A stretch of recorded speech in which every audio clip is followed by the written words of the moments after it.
لكي نودع وردة من ورود مدينة منبج مدينة الشهداء ونقف لهم استذكارا وتمجيدا لما قدموه لنا وضحوا بأرواحهم وأجسادهم من أجل أن نعيش بحرية وكرامة، وإننا نقدر كل قطرة دماء سالت على هذه الأرض وسقت ترابها، وإن فخرنا واعتزازنا بالشهداء لا يعادله أي فخر في الدنيا، فالشهيد وإن رحل بجسده فإنه سيظل خالدا في ذاكرة وطنه وشعبه وأسرته. وردة من الياسمين إلى حديقة الأزهار هم الشهداء الذين ضحوا بدمائهم من أجل أن ينعم الوطن بالأمن والأمان، فأي كلمات تصف الشهداء وأي العبارات تصف تضحياتهم؟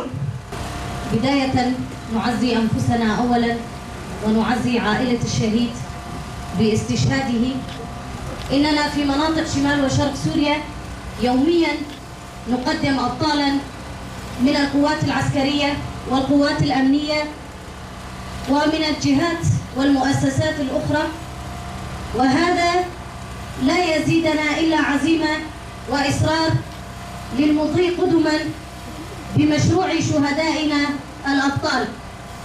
ونحن جميعنا مشروع شهادة، ونعاهد كافة شهدائنا بأننا مستمرون بالنضال والمقاومة إلى أن نحقق ما كان شهداءنا يسعون لأجله، وهو بناء مجتمع أخلاقي إنساني سياسي يتمتع بمبادئ العدالة والمساواة، وهذا عهدنا لشهدائنا.